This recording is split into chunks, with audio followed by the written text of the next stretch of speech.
औज़ुबिल्लाहिमिनश्शैतानिर्रजीम बिस्मिल्लाहिर्रहमानिर्रहीम। शुरू करती हूँ मैं अल्लाह के नाम से जो नहायत मेहरबान और रहम करने वाला है। मोअज़्ज़िज़ सामीन कराम, अस्सलामु अलैकुम रहमतुल्लाहि व बरकातुहू। उम्मीद है आप खैरियत से होंगे। अल्लाह पाक आपकी तमाम जायज़ हाजात को पूरा करे। अल्लाह पाक आपकी मुश्किलात का हल फरमाए, आमीन।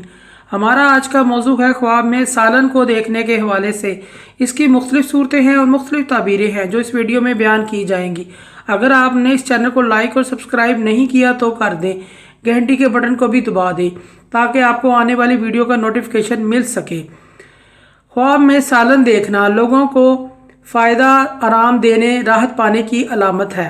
ख्वाब में सालन खाना किसी अजीज़ से फ़ायदा, कदर व मर्तबा बुलंद होने की अलामत है। ख्वाब में सालन पकाना किसी साजिश का शिकार होने या किसी से लड़ाई झगड़े में पड़ने की अलामत है। ख्वाब में सालन खाना लोगों को नफ़ा पहुँचाने, इज़्ज़त मर्तबा पाने की अलामत है। ख्वाब में गाजर का सालन खाना मेहनत और मशक्क़त में पड़ने, फ़िक्र व मुआश ज़्यादा होने की अलामत है। ख्वाब में भुना हुआ गोश्त खाना इस कदर गम और दुख से रोज़ी मिलने की अलामत है। ख्वाब में गोश्त का सालन देखना या खाना खैर व बरकत की अलामत है। ख्वाब में पका हुआ गोश्त देखना काम में बरकत और आराम पाने की अलामत है। ख्वाब में शोरबे वाला सालन खाना खुशकिस्मती की अलामत है, नेमत पाएगा, खुशहाल होगा। ख्वाब में मुर्गी का सालन खाना कनीज़ या नौकरानी की तरफ से माल मिलने की अलामत है।